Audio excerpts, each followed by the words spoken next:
Hello friends, అందరికీ నమస్కారం. Friends, welcome to smart online. SSC నుంచి ఎంటీఎస్ నోటిఫికేషన్ అనేది రావడం జరిగిందండి. ఆల్రెడీ నేను వీడియో అనేది చేసి పెట్టాను. అది మీరు చూడకపోతే కింద డిస్క్రిప్షన్లో లింక్ ఇవ్వడం జరుగుతుందండి. అక్కడ నుంచి వెళ్ళి మీరు చూడొచ్చు. అదేవిధంగా మీరు వన్ టైం రిజిస్ట్రేషన్ అనేది ఎలా చేసుకోవాలి అనేది మీకు తెలియకపోతే, ఒకవేళ మీరు ఉండకపోతే కింద డిస్క్రిప్షన్లో అది కూడా లింక్ ఇవ్వడం జరుగుతుందండి. అక్కడ నుంచి వెళ్ళి మీరు అది ఫస్ట్ చూసిన తర్వాత ఎంటీఎస్ పోస్టుల్లో, అదేవిధంగా హవల్దార్ పోస్టులకు అనేది మీరు ఎలా అప్లై చేయాలో ఇప్పుడు ఈ వీడియోలో మనం తెలుసుకుందామండి. వీడియోలో వెళ్ళే ముందు వీడియో నచ్చినట్లయితే లైక్ చేయండి ఫ్రెండ్స్. అదేవిధంగా సబ్స్క్రైబ్ మాత్రం చేసుకోవడం మర్చిపోండి ఫ్రెండ్స్. అదేవిధంగా ఇది మీరు మొబైల్లో కూడా అప్లై అనేది చేసుకోవచ్చు. సింపుల్ ప్రాసెస్ అండి. అదేవిధంగా ఫస్ట్ మనం లాగిన్లోకి వెళ్ళాల్సి ఉంటుందండి. ఇక్కడ రిజిస్ట్రేషన్ నెంబర్ ఎంటర్ చేసిన తర్వాత మీ పాస్వర్డ్ అనేది ఇక్కడ ఎంటర్ చేసిన తర్వాత ఇక్కడ క్యాప్చా ఇచ్చిన తర్వాత లాగిన్ మీద వెళ్ళాల్సి ఉంటుందండి. లాగిన్లో వెళ్ళిన తర్వాత నెక్స్ట్ అంటే ఎస్ఎస్సిలో పడ్డ ప్రతి నోటిఫికేషన్ దీంట్లో రావడం జరుగుతుందండి. ఇక్కడ మీరు చూసుకోవచ్చు. MTS non technical staff havildar పోస్ట్లో, అదేవిధంగా ప్రజెంట్ అనేది ఇప్పుడు ఇది ఆన్లైన్ అనేది చేయొచ్చండి. అదే ఎంటీఎస్ పోస్ట్లోకి అనేది మనం ఎలా అప్లై చేయాలని ఇక్కడ తెలుసుకుంటే ఫస్ట్ అనేది ఇక్కడ చూసుకుంటే మార్చి 22 నుంచి స్టార్ట్ అవడం జరుగుతుంది. ఏప్రిల్ 30 వరకు అనేది మీరు అప్లై అనేది చేసుకోవచ్చు. ఫస్ట్ ఇక్కడ మీరు అప్లై మీద వెళ్ళాల్సి ఉంటుందండి. ఇక్కడ సో ఫ్రెండ్స్, ఇక్కడ మీరు చూసుకుంటే మీ ఇంతకుముందు రిజిస్ట్రేషన్లో మీరు ఫిలప్ చేసిన డీటెయిల్స్ అనేది ఇక్కడ రావడం జరుగుతుంది. ఇక్కడ మీరు క్లారిటీగా చూసుకోవచ్చు. అంతా ఓకే అనుకుంటే తర్వాత మీరు ఇక్కడ చూసుకుంటే ప్రిఫరెన్స్ ఆఫ్ ఎగ్జామ్ సెంటర్స్ అనేది ఫస్ట్ మీరు ఇక్కడ ప్రిఫరెన్స్ అనేది ఇవ్వాల్సి ఉంటుందండి. మీకు దగ్గరలో ఉన్న ఎగ్జామ్ సెంటర్స్ అనేది మీరు ఇవ్వాల్సి ఉంటుంది. మీకు ఆంధ్రప్రదేశ్ వాళ్ళు అయితే ఆంధ్రప్రదేశ్లో ఇచ్చుకోవచ్చు, తెలంగాణ వాళ్ళైతే తెలంగాణలో ఇచ్చుకోవచ్చు అండి.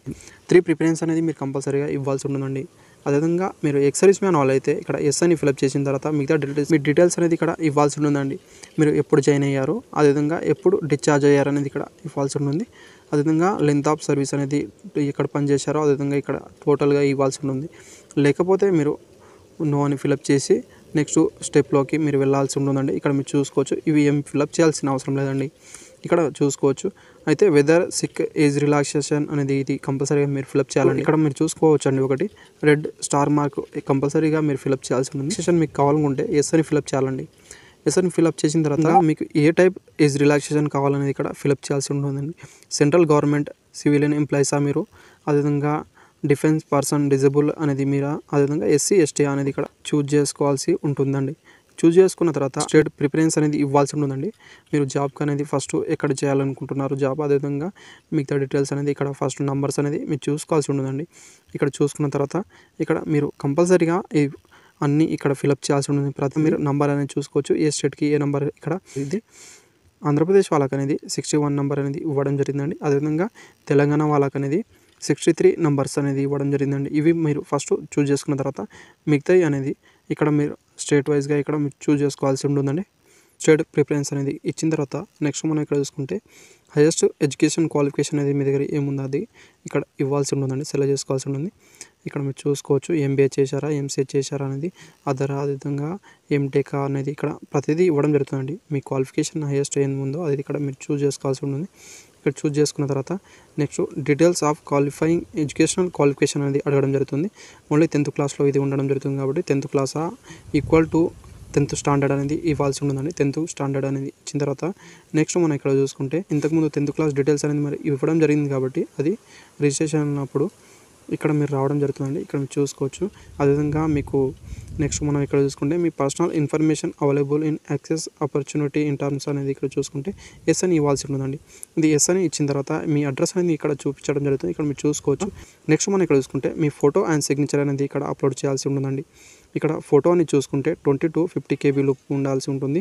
ఇక్కడ ఫార్మేట్ అనేది మీరు చూసుకుంటే జేపీజే, అదేవిధంగా జేపీఈజీ ఫార్మేట్లో ఉండాల్సి ఉంటుందని చెప్పడం జరిగింది. అదేవిధంగా సిగ్నేచర్ కూడా ఇక్కడ చూసుకుంటే 10 to 20 KB లోపు మాత్రమే ఉండాల్సి ఉంటుందండి.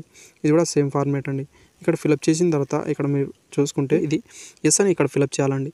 ఫిలప్ చేసిన తర్వాత నెక్స్ట్ మనం ఇక్కడ చూసుకుంటే డిక్లరేషన్ చదువుకున్న తర్వాత అగ్రి మీద క్లిక్ చేసి ఇక్కడ క్యాప్చా అనేది ఇవ్వాల్సి ఉంటుందండి.